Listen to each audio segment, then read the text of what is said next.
दरअसल मैं रजनी के बारे में भी तुमसे बात करनी चाह रहा था। कदर तवक्कुफ के बाद उसने अचानक ही मौजू बदल दिया। श्रीमान सिंह के जहन्नुम वासिल होने के बाद हमारे लिए उसका क्या मसरफ रह गया है। फिलहाल उसे रिहा करने की भी गलती ना करना। मैंने बुखला कर कहा, श्रीमान सिंह की मौत का वाकया ताज़ा है। रजनी की रिहाई से इस मामले में नित नए पहलू निकल आएंगे। उसके बयानात सूरत हाल को बिगाड़ कर रख देंगे। जब श्रीमान सिंह का मामला ठंडा पड़ जाए तो उसे मुल्क से बाहर भिजवा कर आज़ाद कर देना। वो लाख शोर मचाती रहे लेकिन ये साबित नहीं कर सकेगी कि उसे पाकिस्तान में कैद किया गया था। बाजुका तुम वाकई बहुत दूर की कोड़ी लाते हो। वो बेइख्तियार क्या उठा। उससे इधर उधर की बातें करने के बाद मैंने फोन का सिलसिला मुनक़ता कर दिया। अपने ज़हन में गजाला के ख्याल के उभरते ही मैंने अपनी रस्ट वाच पर निगाह डाली तो वो चंद मिनट बाद रात के 12 बजाने वाली थी। उस एतबार से हांगकांग और मकाऊ में सुबह के 4 बजे का अमल होना चाहिए था। वो ऐसा वक्त था जब नींद का खुमार गहरा होते हुए अपनी इंतहा को पहुंचा हुआ होता है और बेख्वाबी के दायमी मरीज भी चंद घड़ी को सो लेते। मैंने ऐसे नामुनासिब वक्त पर फोन करने का इरादा मुलतवी कर दिया। डॉन क्वांग फू की गैर हाजिरी में उसका अमला शायद रात के मखसूस औकात में आराम करने के लिए फोन बोर्ड बंद कर देता था। डॉन की मौजूदगी में ऐसा होने का इम्कान नहीं था, लेकिन फिर भी ऊँगते हुए किसी फर्ज से कुछ दिली की उम्मीद नहीं की जा सकती थी। जबकि गजाला का खोई लगाने के लिए मुझे दूसरी चाहत वालों के भरपूर ताउन की जरूरत थी। उसके बगैर मुझे गजाला के बारे में कोई इत्तला नहीं मिल सकती थी। मैंने बिस्तर पर दराज होकर 2-3 घंटे तक सोने की बहुत कोशिश की, लेकिन पलक तक झपकाने में कामयाब नहीं हो सका। नींद मेरी आंखों से कोसों दूर थी।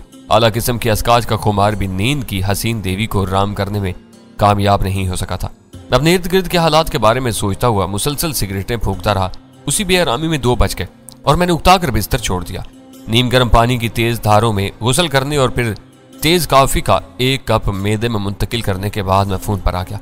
उस वक्त 2:45 बज रहे थे। बाहर गहरे सन्नाटे का राज था, लेकिन मकाऊ में यकीनन रात का सहर टूट चुका था। नंबर मिलने के बाद डॉन क्वांग फू के महल के अहमकाना एहतियाती निजाम से गुजरने के बाद जब रिसीवर पर डॉन की सेक्रेटरी की तरोताज़ा और शनासा आवाज सुनाई थी तो मैंने सुकून का सांस लिया। तुम डैनी यू बोल रहे हो ना? उसने अपने साउंड स्कैनर पर मेरी आवाज पहचान ली थी। हाँ, मैंने पिछले 3-4 घंटे कर्मनाक इंतजार में गुजारे।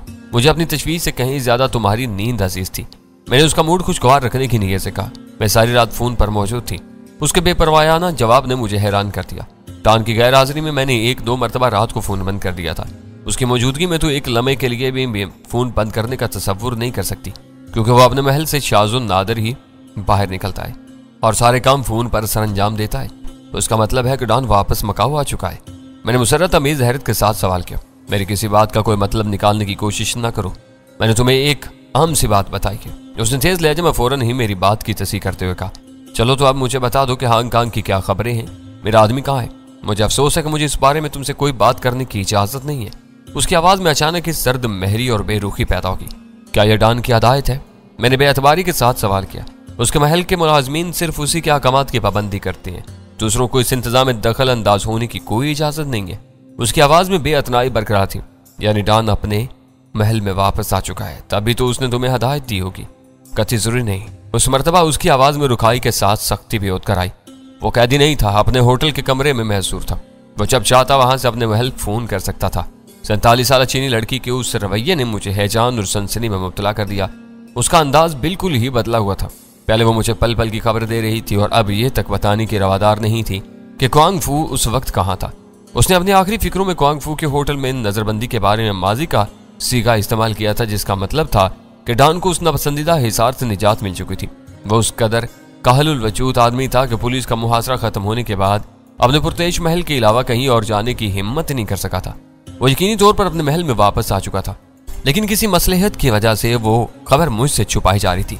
उस औरत के खुश्क रवैये के पेश नजर मैंने उसे बहस करने का इरादा तर्क कर दिया। मैं उसे माजी के सीगा का जिक्र करता तो वो चिढ़कर बात करने से भी इनकार कर सकती थी।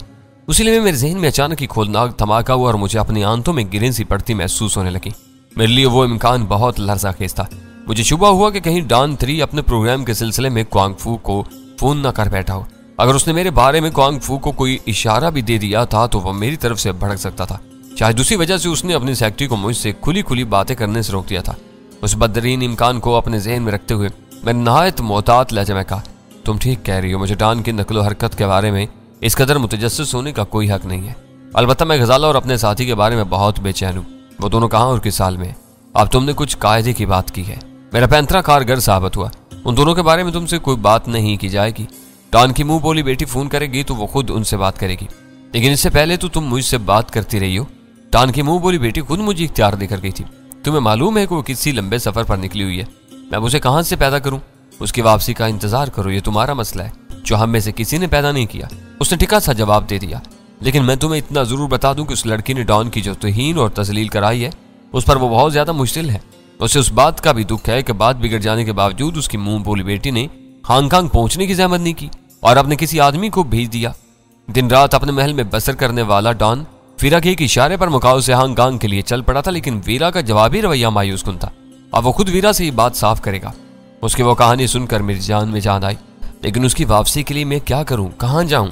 मैंने एक बार फिर इज़्तिरारी लहजा इख्तियार करते हुए फरियाद के अंदाज में कहा, वो कब तक इस तरह दर बदर की ठोकरें खाती रहेगी? उसकी वापसी के लिए तुम्हें वीरा को तलाश करना पड़ेगा।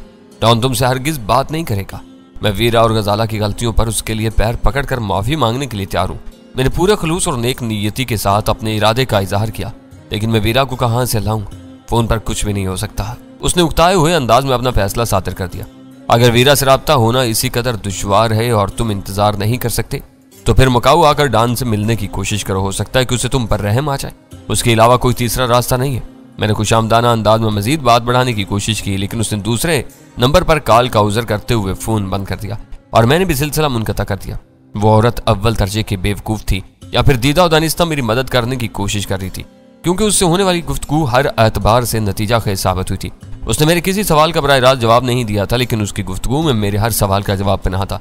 सिर्फ सुल्तान शाह का मसला बाकी रह गया था, लेकिन फोन का सिलसिला मुनक़ता हो जाने की वजह से मुझे उसके बारे में कुछ पूछने का मौका ही नहीं मिल सका था। यह बात तो तकरीबन तय हो गई थी कि क्वांग फू गजाला समेत हांगकांग से निकलने में कामयाब हो गया था और उसे अपने साथ मकाऊ ले आया था। वो गजाला और वीरा से बरहम था, इसलिए गालिब इम्कान यह था कि उसने गजाला को अपने वसी और इस महल के ही किसी हिस्से में कैद कर दिया। मेरा अंदाजा था कि सुल्तान शाह भी गजाला के साथ क्वांग फू की बरहमी और अताब का निशाना बना था और गजाला के साथ ही क्वांग फू की निजी कैद में था। अगर वो गजाला से अलग और अपनी मर्जी का मालिक होता तो रात भर में किसी भी वक्त मुझे फोन करके ताज़ा तरीन सूरत हाल से बाखबर जरूर करता। सूरत हाल बहुत गैर मुतवक्का तौर पर तब्दील हुई थी। एक तरफ निशी काऊ मुकाऊ चाहने के लिए तैयार बैठा हुआ था और दूसरी तरफ हालात मुझे भी उस समत धकेल रहे थे। परेशान कुन बात यह थी कि हम दोनों ही मकाऊ में क्वांग फू से मिलने के मुतमनी थे। हम में से जो भी उस तक पहले पहुंच जाता वो क्वांग फू की हमदर्दियां समेट लेने में कामयाब हो जाता और बाद में जाने वाले को नाकामी के सिवा कुछ हाथ ना आता। मेरी परेशानी ये थी कि अगर मैं क्वांग फू तक देर से पहुंचता तो न सिर्फ गजाला की रिहाई खतरे में पड़ सकती थी, बल्कि मैं खुद भी क्वांग फू का कैदी बन सकता था। मुझे उस बारे में जरा भी शुबा नहीं था कि क्वांग फू मुझे पकड़ने के बाद बराह रास्त जिमी लॉयड के हवाले कर देता, जिससे नरमी की कोई उम्मीद नहीं थी। उस रूह फरसा खतरे के बावजूद मैं गजाला को गैर मुइना मुद्दत तक क्वांग फू की कैद में नहीं छोड़ सकता था। उन कठिन लम्हात में मुझे एक बार फिर वीरा बहुत शिद्दत के साथ याद आई। वो मौजूद होती तो मैं खुद सामने आए और कोई संगीन खतरा मोल लिए बगैर गजाला को क्वांग फू के चुंगल से निकाल सकता था। मेरे पास मेरे असल नाम से बना हुआ वो पासपोर्ट मौजूद था, जिसकी मदद से मैं पाकिस्तान में दाखिल होता था। इब्तिदा में खुद को शिकारी कुत्तों के हमलों से बचाए रखने के लिए मैंने उस पासपोर्ट को खैरबाद कह देने का फैसला कर लिया था, लेकिन नए हालात में वो पासपोर्ट महफूज था। पासपोर्ट उस वक्त भी काबिल इस्तेमाल था। मैं फौरी तौर पर किसी भी एयरलाइन का 2 तरफा टिकट खरीद कर हांगकांग रवाना हो सकता था, क्योंकि वहां एयरपोर्ट पर वीजा देने का मुअस्सर निजाम राय था।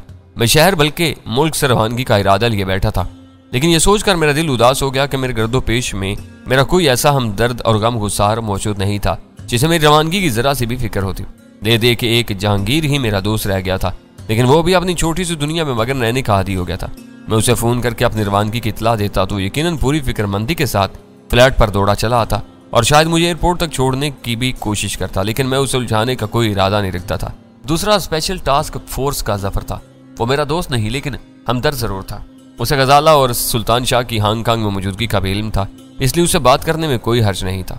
इन्हीं सोचों के गलता समंदर के बाद मैं फ्लैट पर अलविदाई नजर डालकर तन के कपड़ों और बीम गन के साथ वहां से निकल खड़ा हुआ।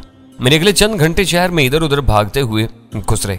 उस दौरान में मैंने टिकट बनवाने के अलावा सामान के लिए ब्रीफकेस से बड़ा एक सूट केस और बीम गन को लपेटने की जरूरत के तहत अपने लिए कुछ कपड़े खरीदे। 1 बजने से पहले एयरपोर्ट पर पहुंच गया। सूटकेस को एक्सरे मशीन से गुजारने पर भी किसी ने कुछ नहीं पूछा, तो मुझे एहसास हुआ कि नाअहल हाथों में आने के बाद जदीद तरीन इजादात भी अपना मफहूम और मसरफ खो बैठती हैं। एक तरफ आलमी गुंडे हमारी 8वीं तरक्की को मनफी अंदाज में खराजे तहसीन पेश करने पर मजबूर थे, तो दूसरी तरफ पस्ती की इंतहा यह थी कि एक्सरे मशीन की दिखाई हुई चीजों को भी देखने और पहचानने से इनकार किया जा रहा था। परवाज में ज्यादा वक्त नहीं था, इसलिए जब मैं आखिरी जामा तलाशी के बाद रवानगी के लाउंज में दाखिल हुआ तो थाई एरोज की परवाज की बोर्डिंग का ऐलान हो रहा था। त्यारे में मुसाफिरों की तादाद बहुत काफी थी, लेकिन फिर भी मुतअद्दिद नशिस्तें खाली थी। मेरी सीट खिड़की के साथ थी, बराबर में कोई नहीं था। गो कराची से मुसाफिरों की खासी तादाद सवार हुई थी, लेकिन उस परवाज पर थाई लड़के लड़कियों की अक्सरियत थी। वो सब बहुत खुशदिली और बेफिक्री के साथ ऊंची आवाजों में हंस बोल रहे थे, जबकि पाकिस्तानी मुसाफिर निस्बतन धीमी आवाज में बोलने की वजह से दबे सहमे नजर आ रहे थे। दूसरी नस्लों की इक्का दुक्का मुसाफिर उस हजूम में अपनी इंफरादियत बिल्कुल ही खो बैठे थे। मैंने बारहा बैनुल-अक़वामी रास्तों पर फिजाई सफर किया, लेकिन उस रोज मुझे पहली बार अंदाजा हुआ कि एशियाई मुसाफिर अमूमन अपनी कौमी एयरलाइन पर इस सफर क्यों पसंद करते हैं। कराची में दिन निकला हुआ था, लेकिन बैंकॉक में शाम हो चली थी, इसलिए रोशन हिफाजती अलामात के मादूम होने के बाद मैंने बैंकॉक के वक्त के हवाले से अस्काश तलब कर ली। प्लास्टिक के शिगाफ गिलास में सुनहरे स्याल में तैरती हुई बर्फ की डलियां भली लग रही थी। तारे के अमले में थाईलैंड के खसूसी अंदाजे मेजबानी के असरात बहुत वाज़ेह थे। मीठी धीमी नर्म और मानीखेज मुस्कुराहट के साथ हर बावर्दी खातून फरमाइश पूछते हुए मुसाफिर पर उस हद तक झुक आती थी कि उसके बदन और उस पर लगे हुए सेंट की खुशबू में वाज़ेह तौर पर तमीज की जा सकती थी। वो अदा सब के लिए आम थी, जो बुलाए उसके लिए भी और जो सिर्फ मुस्कुरा दे उसके लिए भी। ऐसा मालूम हो रहा था जैसे वो हंसती मुस्कुराती तितलियां अपने वजूद की फसूं खेज लताफतों से जल्द अज जल्द हर एक को सहर ज़दा करने पर तुल गई हूँ। मैं नमकीन मूंगफली के दानों के साथ अपनी शुगल के दौरान ज़हनी तौर पर मुकाव पहुंचा हुआ था कि भीनी भीनी सी खुशबू और गर्म सांसों के महकार ने मुझे चौंका दिया। देखा तो एक नाजुक अंदाम और खुश खसाल खातून की मुस्कुराती हुई स्याह आंखें बराह रास्त से मेरी आंखों में उतरी जा रही थी। उसका लिबास बता रहा था कि वो फिजाई मेजबानों में से नहीं थी। इजाजत हो तो मैं यहाँ बैठ जाऊँ? उसने शाइस्ता अंग्रेजी में सवाल किया और मैंने गैर इरादी तौर पर अपनी निशिस्त में सिमट कर उसे इजाजत दे दी। हालांकि बराबर वाली सीट खाली होने की वजह से मुझे सिमटने की चंदा जरूरत नहीं थी। उसके बैठते ही एक एयर होस्टेस ने उसके सामने वाली कुर्सी की पुस्तका से मेज खोलकर उस पर अस्काच का गिलास, कागजी रुमाल और नमकीन मूंगफली का पैकेट रख दिया। अगर तुम बुरा न मानो, उसने अपना गिलास लबों की तरफ ले जाते हुए रस्मन का और मेरे सर की जुम्बश के साथ चीयर्स कहकर गिलास से एक बड़ा घूंट अपने मेदे में उतार लिया। मेरा नाम सूजी है। अब तारुफ कराने के साथ ही उसने अपने ब्लाउज की गिरेबान से अंग्रेजी में छुपा हुआ एक खूबसूरत कार्ड निकाल कर मुझे पेश किया। उसके पुष्ट पर शायद वही सब थाई जुबान में छपा हुआ था। मुझे डैनी कहते हैं, मगर मैं तुम्हें कार्ड नहीं दे सकूंगा। मैंने वक्त गुजारी के लिए उससे गुफ्तगू शुरू करने का फैसला करते हुए कहा, तुम्हारा नाम बहुत खूबसूरत है। उसने गौर से मेरी तरफ देखा, जैसे मेरे चेहरे के तासरात से मेरे अल्फाज की गहराई का अंदाजा लगाने की कोशिश कर रही हो। फिर कागजी रुमाल से अपने होंठ थपथपाते हुए बोली, बैंकॉक अकेले जा रहे हो? फिलहाल तो अकेला ही हूँ। मैंने मुस्कुराते हुए कहा और वो मेरा बाजू दबाते हुए हंस पड़ी। दिलचस्प आदमी मालूम होते हो। तफरीह के लिए निकले हो या बिजनेस के लिए? दोनों ही समझो। उन्हें एक दूसरे से अलग करना मुश्किल होता है। मैंने मानी फैसला जमा कहा। उसने एक छोटा सा घूंट लिया और मेरी तरफ झुक कर बताने लगी, मैं सफिया रोड के करीब लड़कियों का एक निजी हॉस्टल चलाती हूँ। वहाँ कॉलेज और यूनिवर्सिटी में पढ़ने वाली 32 लड़कियां रहती हैं, लेकिन उनमें से किसी की उम्र 14 बरस से कम और 22 से ज्यादा नहीं है। तालीमी हॉस्टल में उम्र की इतनी कड़ी पाबंदी? मैंने उसकी बात काट कर हैरत से पूछा। बड़ी उम्र की लड़कियों की आदतें पुख्ता होती हैं, वो दूसरी लड़कियों को बहकाने लगती हैं। मेरे हॉस्टल का माहौल बहुत साफ सुथरा है। मेरी लड़कियां बहुत फर्मा बरदार हैं। वो सभी गैर मुल्कियों के साथ पार्ट टाइम जॉब करके अपने खर्चात पूरे करती हैं। तुम आओगे तो उनसे मिलकर खुश हो जाओगे। हम लोगों में गैर मुल्कियों से दोस्ती करने का शौक जुनून की हद तक है। इस शौक में कभी कभार हम हद से भी बढ़ जाते हैं। लड़कियां दिन में पढ़ती हैं तो जॉब कब करती हैं? मैंने एक मरतबा फिर उसकी बात काट दी। दोपहर से रात गए तक उनकी मांग रहती है, लेकिन उनके जॉब हॉस्टल ही बुक करता है। वो आहिस्ता आहिस्ता खुलने लगी। कोई स्पेशल ऑफर हो तो मैं लड़कियों को छुट्टी भी करा देती हूँ। पढ़ाई लिखाई तो उम्र भर चलती रहती है, लेकिन उम्र ढलने लगे तो कदरदान मिलने मुश्किल हो जाते हैं। जो लोग मुंह मांगे मुआवजे देते हैं वो बेहतरीन से कम पर राजी नहीं होते। बैंकॉक में मेरे नाम की इसी वजह से धूम है कि मैंने सर्विस का मायार गिरने नहीं दिया। बैंकॉक में तुम किस होटल में क़याम करोगे? सूजी खुश लिबास, खूबसूरत और खुश गुफ्तार भी थी, लेकिन चंद मिनट की कलील सी मुद्दत में वो जिस सतह पर आ गई थी उससे मुझे कराहत सी होने लगी। मैंने उसे साफ बता दिया कि मैं बैंकॉक एयरपोर्ट पर सिर्फ 2 घंटे के लिए ट्रांजिट था और यक बजक उसका मुंह बन गया, जैसे उसने शक्कर के धोखे में कोनैन की गोली चबा ली हो। मगर तुम तो कह रहे थे कि कारोबार और तफरीह के लिए आए हो। उसके चेहरे से मुस्कुराहट काफूर हो चुकी थी। प्रोग्राम यही है, मगर बैंकॉक में नहीं बल्कि फिलिपाइन में। बैंकॉक से तो मुझे सिर्फ परवाज बदलनी है। मेरी बात पूरी होने से पहले ही उसने अपना गिलास खाली किया और सीट छोड़कर खड़ी होगी। उसने इतने इखलाक का मुजाहरा जरूर किया कि मेरी पूरी बात सुन ली और फिर सॉरी मैं अभी आई कहती हुई तेजी से कैबिन के पिछले हिस्से की तरफ चली गई और मैंने अपने लिए स्काच का नया पैग तलब कर लिया। सूजी का जहाज पर सफर करना और फिर मुझसे मिल बैठना महज इत्तेफाक नहीं था। वो गालबन मुतमव्विल ग्राहकों को फांसने के लिए मुकर्रा रास्तों पर सफर करती रहती थी। मेरे कीमती लिबास और अकेलेपन ने उसे मेरी तरफ मुतवज्जा कर दिया था। जहाज़ों पर तय होने वाले मामलात में वो यकीनन भारी मुआवजे लेती होगी, वरना मुख्तसर रास्तों पर भी फिजाई सफर के अखराजात पूरे होने मुश्किल थे। मैं बैंकॉक के बारे में बहुत कुछ जानता था, लेकिन सूजी उस किताब का बिल्कुल नया बाप साबित हुई थी। थोड़ी देर बाद मैंने सूजी का दिया हुआ कार्ड अपनी जेब में रखकर अपनी नशिस्त से बाहर निकलकर जहाज के कैबिन का जायजा लिया तो 4 नशिस्तों वाली एक कितार में सूजी 3 अधेड़ उम्र मर्दों के दरमियान बैठी नजर आई। वो तीनों पाकिस्तानी और सरमायादार नजर आ रहे थे। शायद सूजी ने उन्हें शीशे में उतार लिया था, क्योंकि वो चारों नहायत बेफिक्री के साथ पीने और हंसने बोलने में मसरूफ थे। हांगकांग की रिपोर्ट पर दिन के मुकाबले में रात की लैंडिंग का सहर ही कुछ और था। मैं पहले भी उस नन्हे से मुल्क में आता रहा था, लेकिन फिजा के मुख्तलिफ बुलंदियों से उस शहर की रात देखने का वो पहला मौका था जो यादगार था। जहाज के इंजनों के बंद होने से पहले ही त्यारे के मुसाफिरों ने अपनी नशिस्तें छोड़ दी और छत के साथ बने हुए खानों से अपना अपना दस्ती सामान संभालने लगे। मंजिल मकसूद आ जाने पर मुसाफिरों में तजस्सुस अमेज इस्तरारी कैफियत का पैदा होना एक कुदरती अमर था, लेकिन बाद मुसाफिर कुछ ज्यादा ही बुखलाए हुए थे और राहदारियों में अपने आगे खड़े हुए मुसाफिरों को कंधे कोहनियां मारकर जल्द अज जल्द आगे पहुंचने के लिए कोशिश थे। उन्हें देखकर यूं महसूस हो रहा था जैसे उन्हें खदशा रहा हो कि ताखीर होने की सूरत में त्यारा उन्हें उतारे बगैर अगली मंजिल की तरफ परवाज कर सकता है, और ऐसे किसी खतरे के सद्देबाब के लिए वो दरवाजा खुलते ही बाहर भाग निकलने की तैयारियां कर रही हूँ। मैं किसी भी किस्म के दस्ती सामान के बगैर सफर कर रहा था, इसलिए अपनी निशिस्त से दूसरे मुसाफिरों का जायजा लेता रहा। मुझे ये एतराफ करने में कोई यार नहीं कि अमली तौर पर किसी बुखलाहट या हमाकत का इर्तिकाब न करने के बावजूद मैं अपने वजूद में एक अजीब सा जज्बाती उबाल महसूस कर रहा था, जो शायद किसी भी नई मंजिल पर पहुंचने पर इंसान को नई जमीन से रिश्तों की तलाश पर उकसाता है। लेकिन उस वक्त मेरे सामने तलाश का कोई मरहला नहीं था। मैं उस सरजमीन से हजारों मील दूर कराची में बैठा हुआ था तो तफक्कुरात यलगार ने मेरे जहनी सुकून को दरहम बरहम किया हुआ था। लेकिन उस वक्त मुझे तमानियत सी महसूस हो रही थी कि मैं आखिरकार एक ऐसी सरजमीन पर पहुंच चुका था जहां से थोड़ी सी मुसाफत पर मकाओ का साहिली शहर वाक़ था, और मकाओ में सुल्तान शाह के साथ अजीज अस्चान कसाला भी डॉन कांग फू की कैद में थी। हांगकांग पहुंचने के बाद अपने नसीबों के वो कैदी मेरी दस्तरस में आने वाले थे, जिसके बाद मैं ख्याली घोड़े दौड़ाने के बजाय उनकी मदद के लिए अमली कदम उठा सकता था। 2 या 3 राहदारियों से गुजरने के बाद उस परवाज के मुसाफिर इमिग्रेशन के शोबे के मुतअद्दिद काउंटर्स के सामने खुद ब खुद सब फराह होते चले गए। खुशकिस्मती से उस वक्त वहां दूसरी परवाजों से आने वाले मुसाफिरों का हजूम नहीं था, इसलिए 6 मुख्तलिफ कतारें तेजी के साथ आगे बढ़ने लगी। हांगकांग में आमद के इंदराज और वीजा के हसूल के लिए इमिग्रेशन कार्ड्स त्यारे ही में तकसीम कर दिए गए थे। उस मुख्तसर से कार्ड पर मुसाफिर के क्वाइफ खुद ब खुद डुप्लीकेट कापी पर आ जाते थे, और रवानगी के वक्त इमिग्रेशन का अमला उसी कार्ड की दूसरी नकल के नंबर और क्वाइफ के जरिए अपने कंप्यूटर के मरकजी रिकॉर्ड पर रवानगी का इंदराज कर लेता था। मुझसे आगे वाले कई मुसाफिरों को किसी भी पूछताछ के बगैर फौरी तौर पर फारिग कर दिया गया, लेकिन मेरी बारी आई तो सब्ज पासपोर्ट लेते ही इमिग्रेशन ऑफिसर ने गौर से मेरी तरफ देखा। कई मरतबा पासपोर्ट के औराक की वरकरदानी की और फिर मुझसे सवालात का सिलसिला शुरू कर दिया। मेरे पास उसके हर सवाल का जवाब मौजूद था, लेकिन मैं ये बात महसूस किए बगैर न रह सका कि हांगकांग जैसे बालिश भर के मुल्क में उस इम्तियाजी सलूक की बिना पर मैं अपने पीछे और दूसरी कितारों में खड़े हुए मुसाफिरों की चुभती हुई निगाहों का निशाना बन चुका था। बाज होंठों पर खफीफ सा इस्तिजाइया तमस्कर था। पाकिस्तानी मालूम होता है। किसी मुसाफिर की दबी दबी सी आवाज मेरे कानों में आई तो मैं बर्दाश्त नहीं कर सका। मैंने मुड़कर खुश्क निगाहों से अपने पीछे वाले को घूरा तो सब खामोश थे। मेरे उस रद्द-ए-अमल के नतीजे में मेरी तरफ मरकूज निगाहें लातल्काना अंदाज में दूसरी समतों में भटकने लगी। अलबत्ता चंद चीनियों ने यकायक की ऊंची आवाजों में यकबयक बोलना शुरू कर दिया। मैं उनकी जुबान से नाबलद होते हुए भी अंदाजा लगा सकता था को मेरे बारे में बातें बना रहे थे कि सियासी ग्रुप से वाबस्ता हो। इमिग्रेशन अफसर के आखिरी सवाल ने मुझे चुका दिया।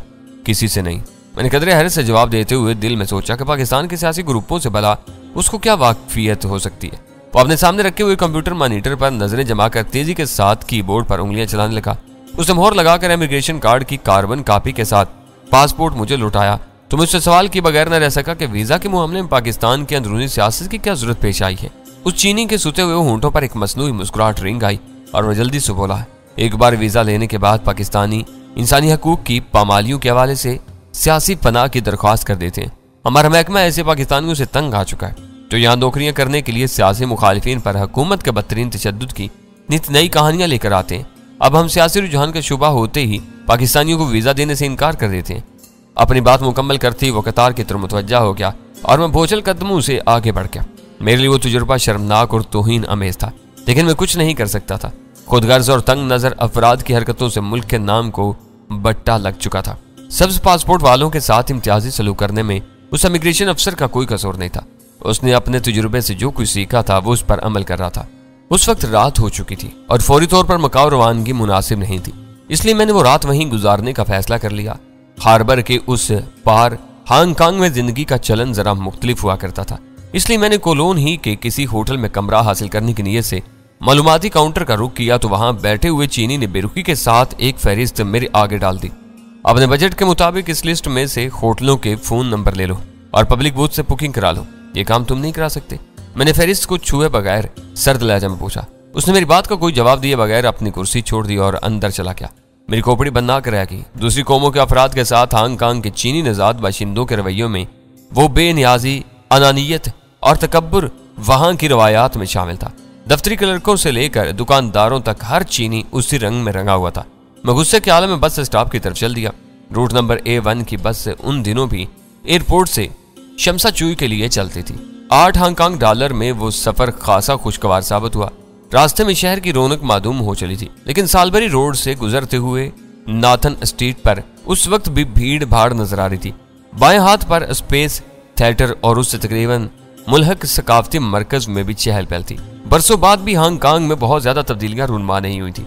स्टार हाउस से मुल्हिक बस स्टॉप पर सफर खत्म हुआ तो मैं अपने हल्के फुल्के सूटकेस के साथ घाट की तरफ बढ़ गया। दिन में मुसाफिरों की आमदोरफ्त से मसरूफ रहने वाले स्टार फेरी के घाटों से आने वाले रास्ते उस वक्त बहुत कुशादा नजर आ रहे थे। मैं बरामदे से जाते जाते स्टार फेरी के बुकिंग ऑफिस के सामने रुक गया, जहां सफेद फार्म स्याहों की एक टोली तफरीही किताबचों का मुताला कर रही थी। मैंने वहां से अपने मतलब के चंद किताबचे उठा लिए।